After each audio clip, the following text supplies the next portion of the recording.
Well, hey everybody, welcome back to the shop. I know I always start in this corner, but this is my corner. I can keep an eye on everything from this corner. Uh, let's see, what was I going to say? Uh,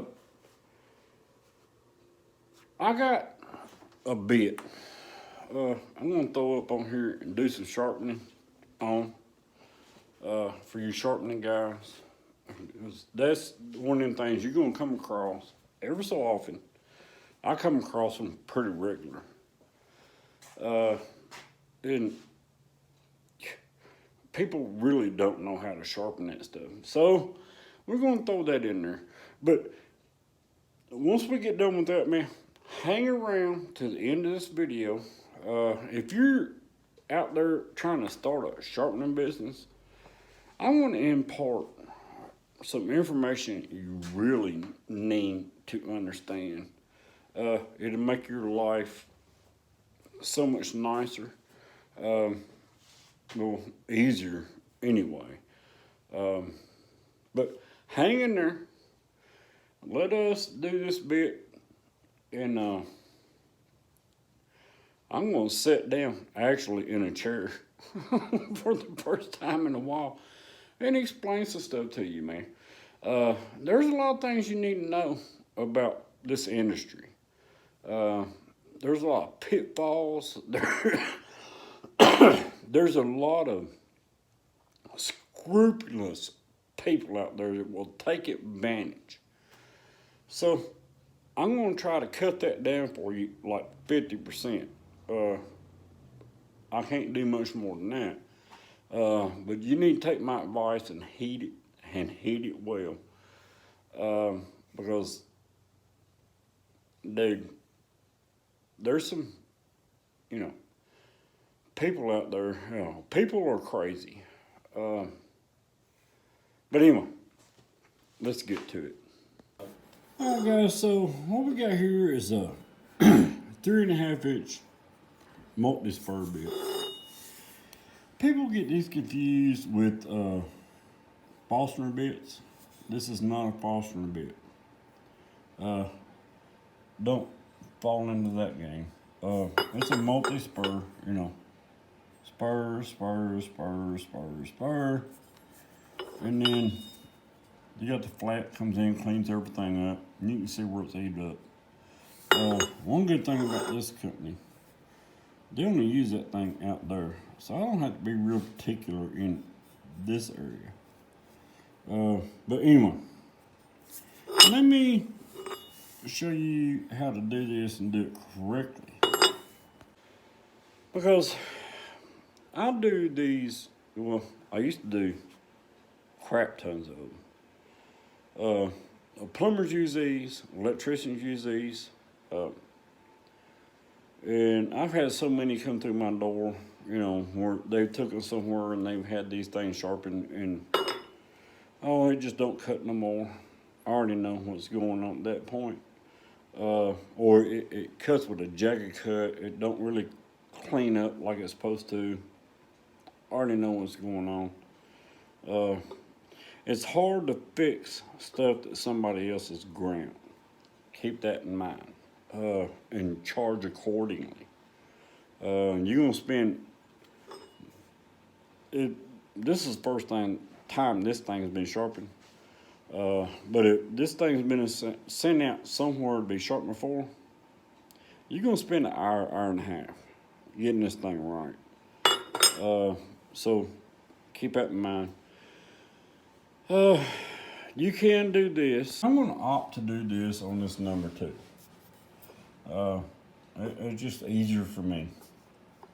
But you can do it on the 357 over here. Once I do it, you'll get it figured out. But hey, let's do an unboxing here. This thing's been sitting in the shop for a couple of weeks because I've been waiting, like everybody else is, on parts, grinding wheels, anything else. That's, the norm nowadays. Usually, I'd order something, it'd be here in a week, but now it's 3 or 4 weeks. But hey, let's unbox this wheel. All right, so this is what I was waiting on. It's a CBN wheel. Let's see, 11V9, part numbers, conical cut grinding wheel, 5" by 3.375, 1 3/4. Yeah, that's all got to do with the way the dish. CBN 120. CBN, pay attention to that because we're going to talk about that in a minute. R 100, 100% concentration, 1/8 of an inch thick on the wheel, or the thickness on it. Of course, you know, more numbers, old material number, whatever, barcode. All right, now, let's open her up.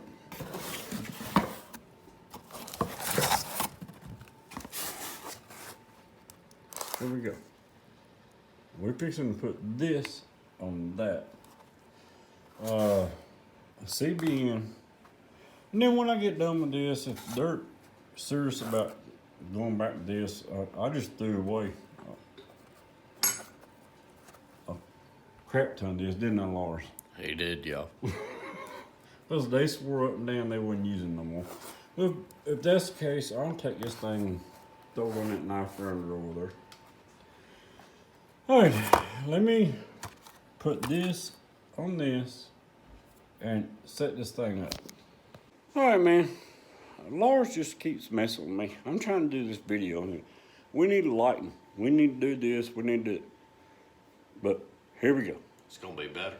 Now y'all can see. So he's gonna take over the camera. We're gonna play with this for a minute. Here we go. Give it a shot. Oh, now you're ready. All right. Put her in here. There we go. Now, what we need to do, lock her in on 0.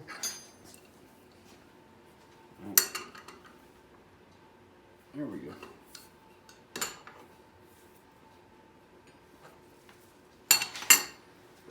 All right, at this point, what we're gonna do is we're gonna try to create a 10-degree in with the outside of this wheel. And we're going to, like the hook angle on that 357. You see how we're lined up dead with this? We're going to come off that just a little bit. And we're going to try to create a 10-degree face bevel and 10-degree on top. That's generally what it is. I don't use stops for this. I just go in and do it to it, right? So I do have to set some stops up here because if I don't, it's to get out of control. But this will get out of control in a hurry. So there we go. Now, when we get this done, this thing right here does have a knurled knob. Look down here. Here, we can adjust the stop out. So, we're about to set up here. Let's get on with it after I... Alright guys, I know we just set this thing up, you know, for 10 and 10. It's still set up there. But an important thing, you know, when they manufacture these, if you can see right here, this is flat. Where they just go in and crush grind this. And then they come in with a cylindrical grinder and cut this inside edge till it's up to a point. But what we're gonna do is we're gonna cut this lip right here down. And we're gonna create a 10-degree here and keep our 10-degree on the face. That's what we're doing. Because this cylindrical stuff don't work. I've done so much of this stuff that I know it don't work. Not past new. I don't know if you can see. Let's find. Nah, you ain't gonna see it from this angle. But the whole tops of these are wore down pretty bad.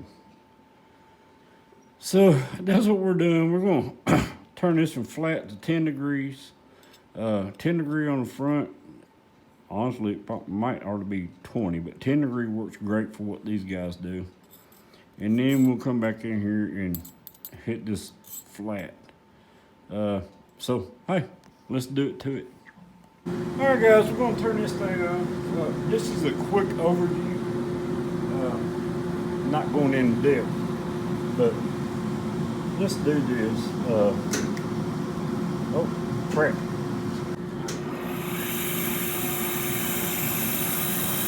Now, number one on these,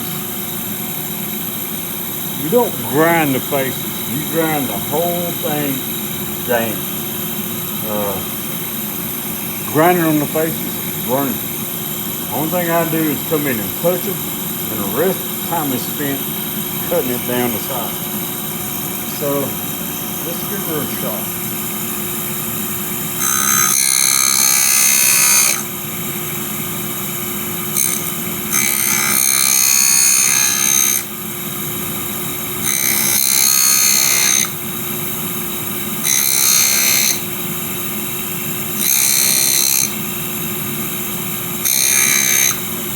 Now let's go in.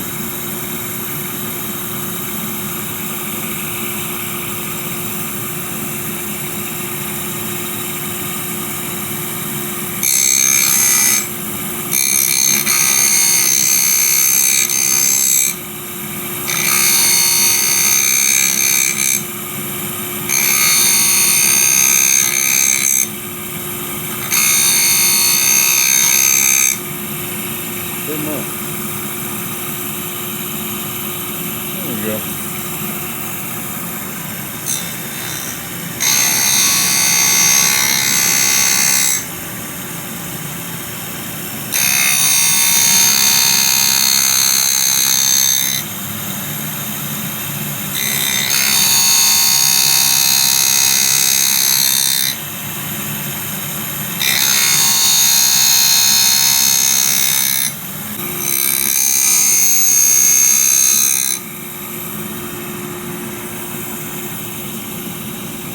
There we go. This is going to be cleaned up, done.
All right, guys.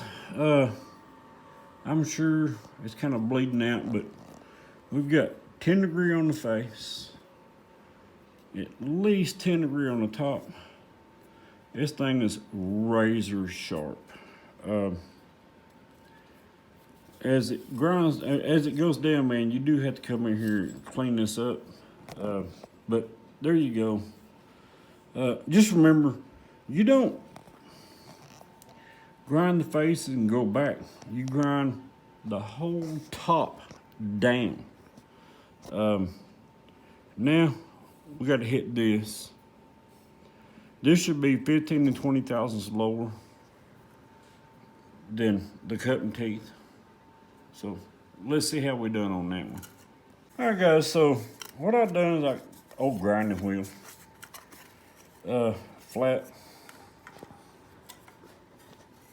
No wobbling. All the teeth are touching. Right. So this thing is pretty much perfect. Now, I don't know if it can get this. This in here, that raker is what I call it. It's got to be 15 to 20 thousand lower than that. So that's our next project. And then this bit's done. But see, I mean, there's no wobble. Everything's touching just where it needs to be. A little practice, man, you can pull this off. If not, you need to spend a little time, stop fingers and stuff. But I've been doing this so darn long. I can just walk in here and do it.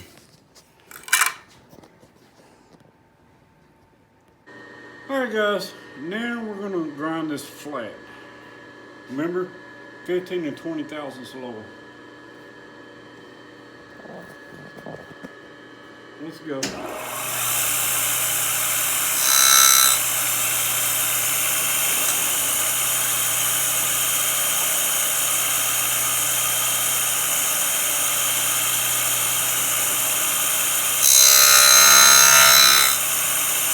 You hear that difference? Factory, Chinese prep.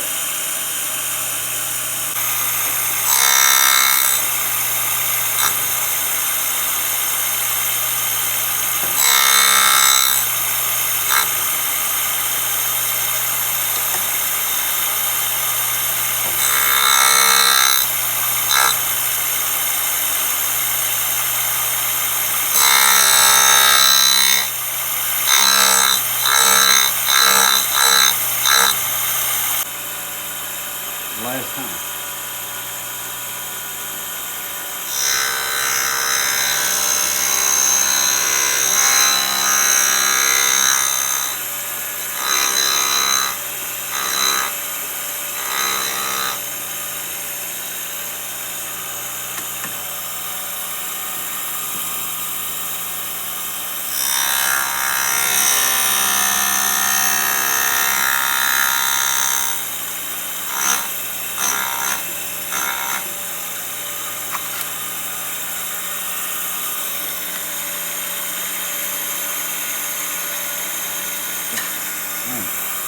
Down there.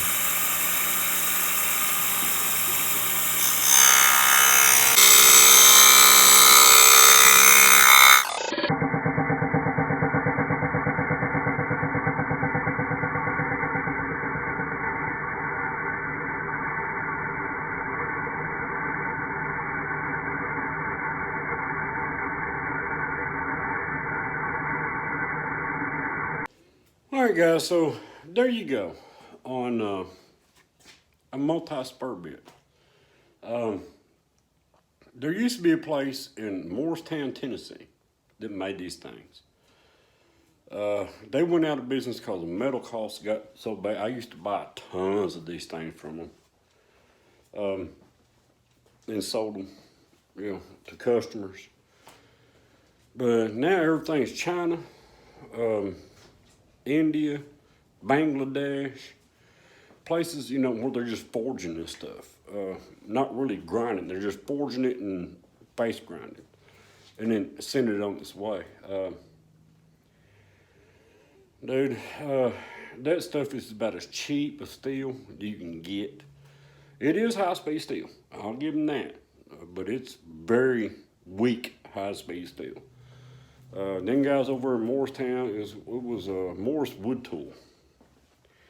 Dude, they just get blanks in and would just grind that stuff in, and everything was perfect. All this Chinese, Japanese, India, Bangladesh, all that, None of that stuff's ever right. It's never right. It's just a pain in the butt to grind. But anyway, give me a minute. Hang in there. Let me sit down and talk to you guys about, if, let's not say per se starting a business, right? But I can give you some do's and don'ts and some stuff to watch out for that, yeah. Just give me a minute. Warning, warning, danger, danger. This next part of this video does have some foul language in it, but I didn't know that's just the way it is. Report me, do whatever, but it's just, there's some foul language. Here we go. All right, guys, so I know, got a couple of comments of people. I don't know how I'm gonna sit down, man. I'm one of them people, I gotta move. When done walked all around this shop trying to find a good place because this lighting sucks. But so you wanna start a sharpening business or, hobby and take in work. Hey dude, I done the same thing. But there's some things you need to understand. There's some people out there. About 90% of the businesses you're going to deal with, they're going to do their best to get you to work for free. Let's see. Number one thing is, if you're going to do this to make money, sit down, get a credit, thing from somebody, every place I get stuff from, I got to fill out a credit app. And they want 3, people I deal with. I have found 3 is easy to keep up with. Go for 4 or 5. I want 5, right? I want 5 credit references, and I'm going to check every one of them out. Just send them an email. Hey, and send it to the purchasing department. Generally, they'll get back to you within a week and let you know, if they're on hold this many times, or, they're on credit card only, or they pay on time. Right? That's number 1. Number 2 is cabinet shops. Cabinet shops, that's where I started. I used to work for about 15, 20 of them. And they're pretty good. They're most of them are family owned, stuff like that, so they understand you got to make money just like they do.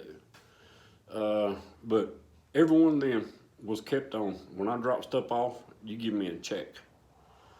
Another thing, real quick before I forget it, get you a square reader, right, that goes to your phone. And anytime you're in a place that, they don't want to write a check and stuff, hey, I can take a credit card. You just swipe it, done. You got your money in 2 days with the little, interest rate charge. But that works out good. Cabinet shops, I would suggest that you find one cabinet shop for a few months and just deal with them, right? And whatever else you can come up with, but getting into it.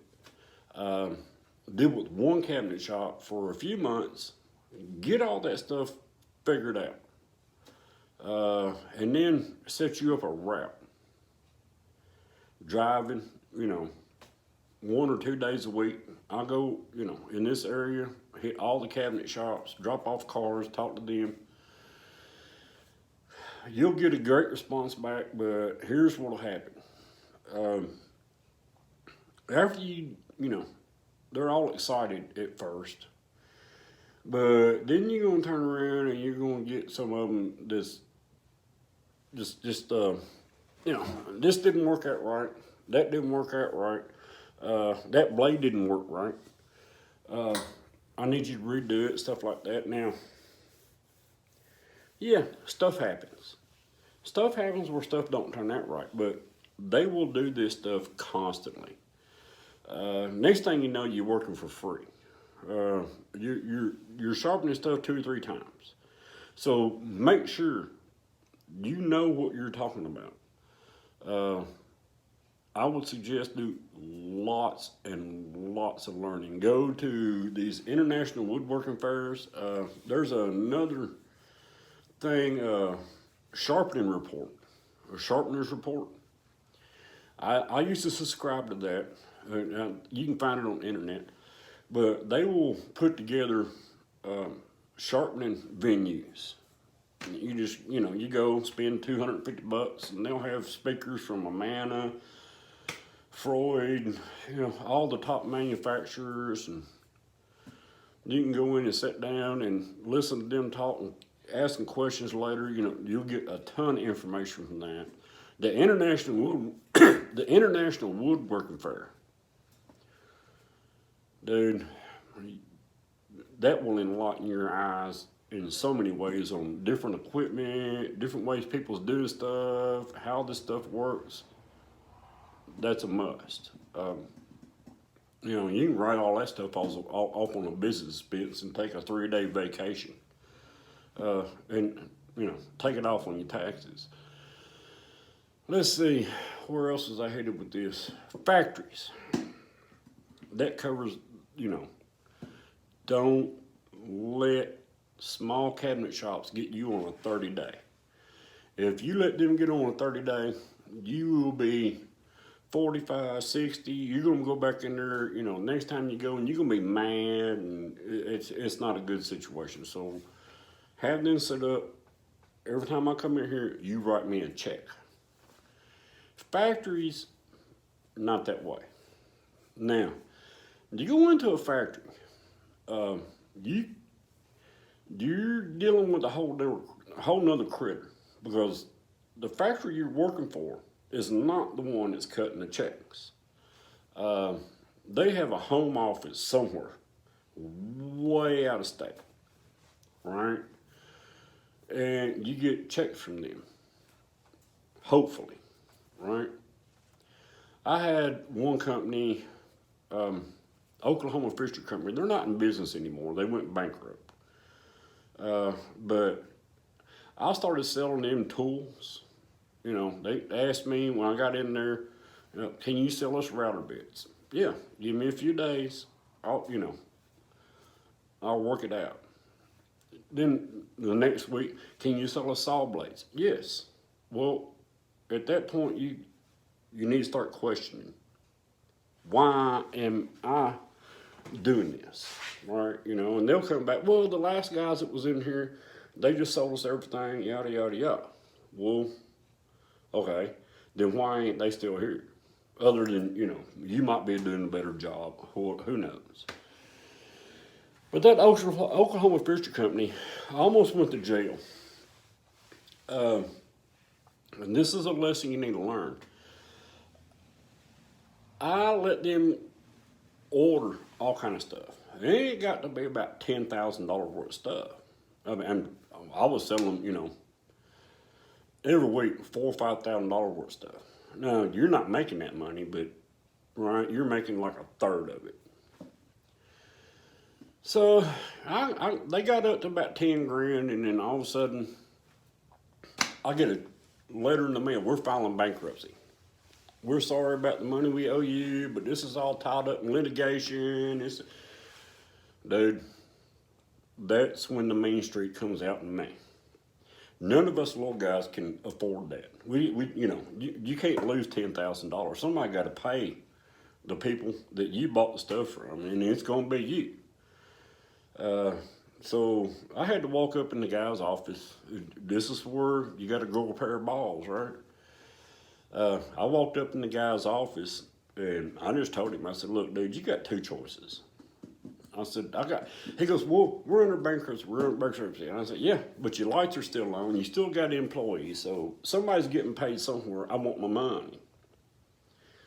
And he's like, well, I can't help you. I can't help you. I just looked at him and I said, you got two choices. I said, you either going to get in petty cash and write me a check, or I'm going to whoop your ass. You know, you're not taking $10,000 out of my pocket. That's not going to happen.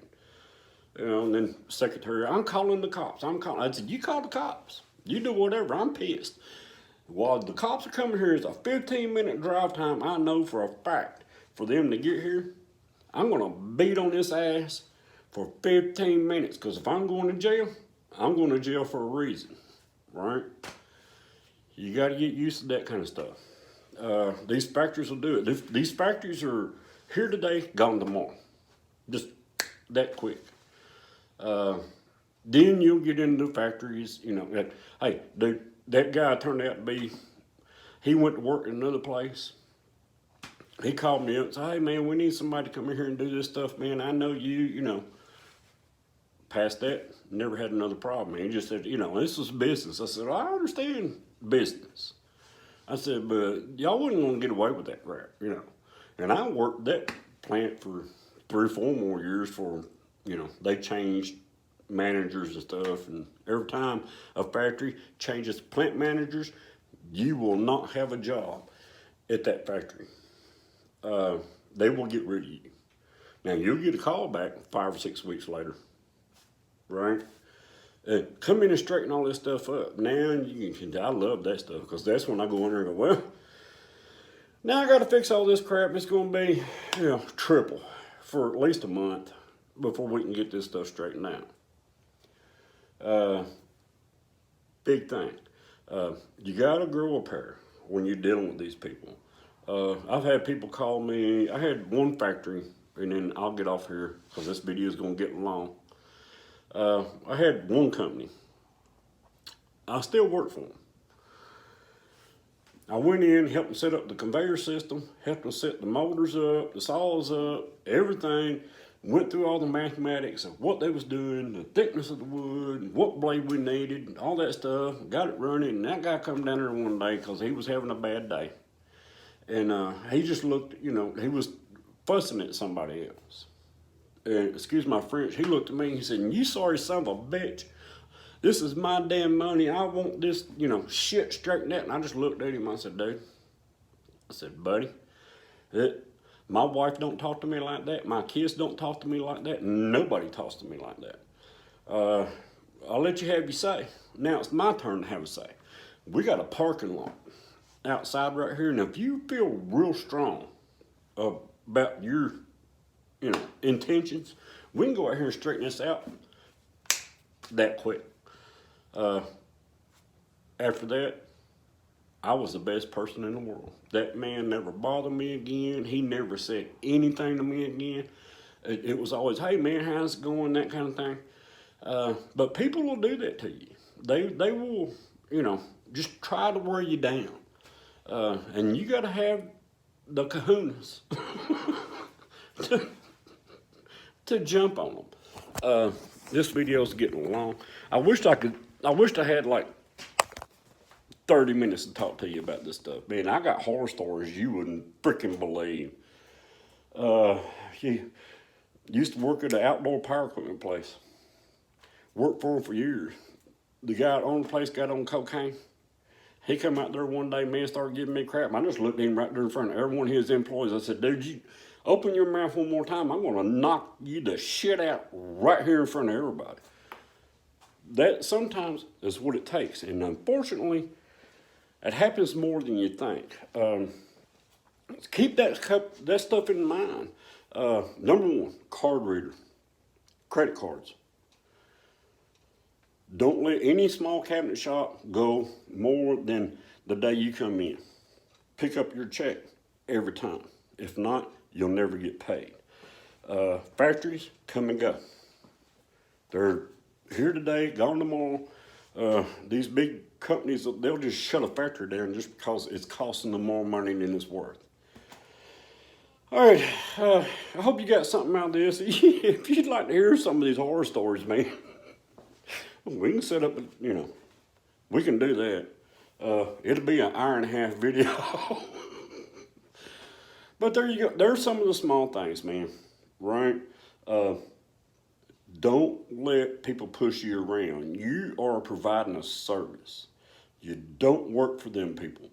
You work for yourself. I provide you with a service. I want to get paid for that service. If you can't do that, I don't need to be there. Okay? All right. Hope you enjoyed this. We'll see you on the next one. Y'all take care. Hope everybody's home and safe. And hey, good job, man, if y'all wanting to get into this, because it is a lucrative little thing. You just got to stay at it. We'll see you on the next one.